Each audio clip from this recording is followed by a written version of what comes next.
मान्यवर जी प्रणाम। जी मैं अक्षय ग्वाला अयोध्या से। जी।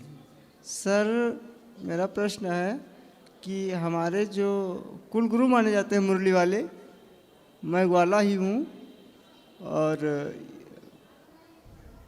प्रभु जी को जो 16,108 स्त्रियों का दाम्पत्य जीवन या पति या उनकी 16,108 पत्नियां कही जाती हैं, इस शब्दांश का तात्पर्य आज से प्रभु जी जानना चाहता हूँ आपकी मुखारबिंद से।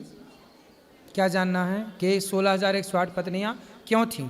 ना आश्रय क्या है, तात्पर्य क्या है कहने का प्रभु को कि 16,108 स्त्रियां थी प्रभु मुरली वाले के, तो इसका आश्रय क्या है, तात्पर्य क्या है सर, आश्रय क्या है तात्पर्य ये है कहने का तात्पर्य यह है कि भगवान की 16,108 16,000 वेद की ऋचाएँ हैं। वेद के मंत्र 16,000 ऋचाएँ, 108 उपनिषद, 16,108 मार्ग हैं ईश्वर तक पहुंचने के।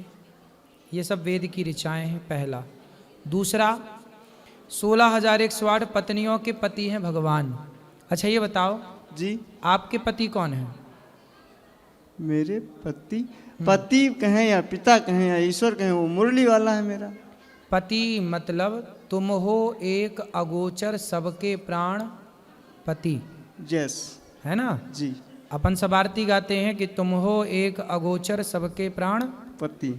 जो प्राणों की रक्षा करे वो पति। पति मतलब जैसे राष्ट्रपति, सबका पति है राष्ट्रपति। जी, पारक्षण धातु से पति बनता, जो रक्षा करे वो पति है। राष्ट्रपति रक्षा करता है राष्ट्र की, सेनापति रक्षा करता है सेना की, तो सेनापति।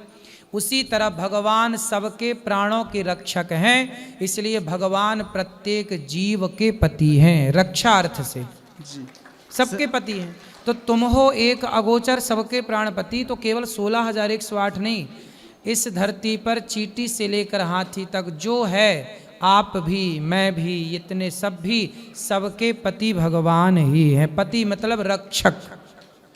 सर वो ये तो बात समझ में आई, लेकिन सर स्त्रियों की दृष्टि श्रेणी से क्यों तुलना की गई है 16,108? स्त्रियों के वो देखो, जो भगवान राम थे ना, भगवान राम सीता से कर लिए ब्याह, पर सीता की अन्य जो सखियां थीं जनकपुर की, और 14 वर्ष के दौरान जिन जिन ने राम को देखा, कुछ स्त्रियां राम को देखकर ऐसे, जैसे मीरा ने भगवान को पति रूप में चाहा जी, ऐसे ही बहुत सारी स्त्रियों ने राम को पति रूप में चाहा, लेकिन राम सबके पति नहीं बन सकते थे क्योंकि मर्यादा पुरुषोत्तम थे। तब उन स्त्रियों की कामना, अब चूंकि भगवान है कामना पूरी भी करनी है, तो उन राम को त्रेता में द्वापर में कृष्ण बनकर आना पड़ा और उन सभी सखियों के पति बनकर उनकी पिछले जन्म की इच्छा को पूरा करना पड़ा।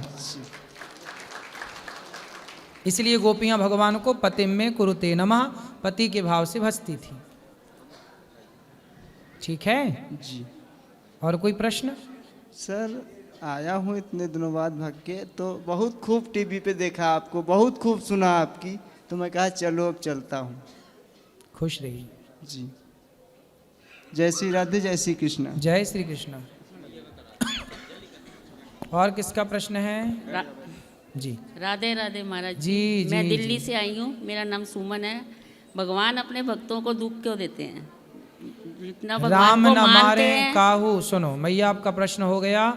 राम न मारे काहू को, पापी नहीं आ राम, आप ही से मर जाते हैं कर कर खोटे काम। भगवान किसी को दुख नहीं देते, को न काहू को सुख दुख कर दाता, निज कृत कर्म भोग सब भ्राता। हर व्यक्ति अपने अच्छे बुरे कर्मों का फल भोगता है। आप बुरा करेंगे तो आपके साथ बुरा होगा, जब आपके साथ बुरा होगा तो आपको लगेगा यार भगवान दुख दे रहे हैं। भगवान दुख नहीं दे रहे हैं, आपने जो किया था गलत काम। जैसे भीष्म पितामह ने एक सांप को कांटे के ढेर में फेंक दिया था कुछ जन्म पहले, तो कांटे चुभ गए ढेर सारे, कांटा चुभने से सांप मर गया। तो जैसे पितामह के द्वारा सांप को कांटों की सैया दी गई, तो पितामह भीष्म को भी बाणों की सैया पर लेट करके वो सांप को जो कांटों में सुलाया था उसका बदला इस जन्म में पूरा हुआ। तो कोई दुख भगवान थोड़ी दे रहे हैं किसी ये को। पिछले जन्मों का कर्म है। हाँ, अब सीधा अपन लोग क्या करते हैं, मुंह उठाए और सीधा भगवान को कह दिया कि भगवान ने दुख दे दिया। हम ये नहीं देखते कि हमारे अपने कर्म क्या थे, हमने कहाँ गलत काम किए। अच्छा ये बताओ, भगवान से आपकी कोई मैया दुश्मनी है? भगवान आपको दुख क्यों देंगे ये बताओ? नहीं, जो पाप करते हैं उनको तो सुखी रखते हैं। और जो नहीं, ऐसा आप कह रहे, ऐसा है आप कह रहे हैं कि जो पाप कर रहे हैं वो सुखी है। नहीं, दुर्योधन ने पाप किया, द्रौपदी के कपड़े उतरवाए, लेकिन वो सुखी थोड़े दिन तो रहा। पांडव वनवास चले गए, वनवास 12 साल, 1 वर्ष का अज्ञातवास, 13 साल सुखी रहा दुर्योधन। द्रौपदी के कपड़े उतारने के बाद 13 से 14 साल सुखी रहा।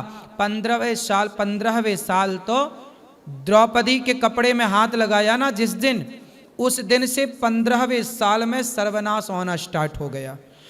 ऐसा पर 15 साल तक तो यही लगेगा देखने में, यार ये पापी आदमी बड़ा तरक्की कर रहा। मैया, पाप करने वाले कुछ महीने कुछ वर्ष ही दिखते हैं कि हाँ ये बढ़िया है, लेकिन उनका अंत बड़ा बुरा होता है, सर्वनाश होता है। अंत हमने तो नहीं देखा ना। क्यों? कैसा अरे होगा। आप देखो ना देखो, पर होता तो है। ईश्वर के घर देर तो है, अंधेर नहीं है।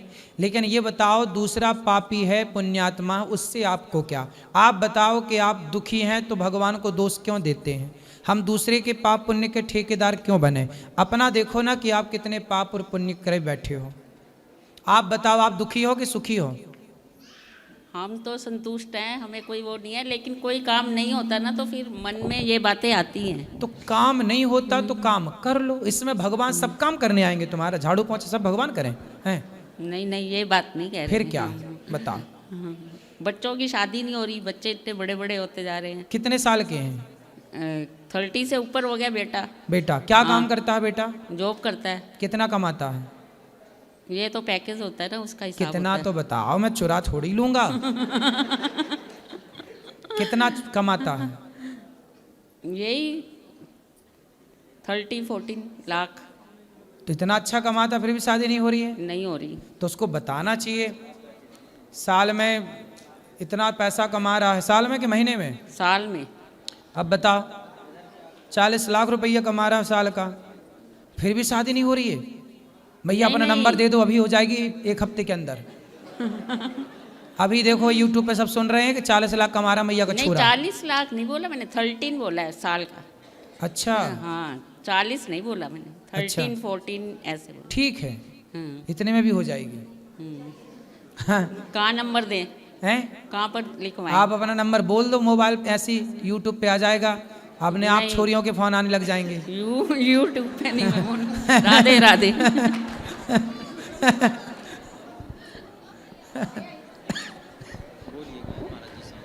हो जाएगी मैया शादी, चिंता ना करो।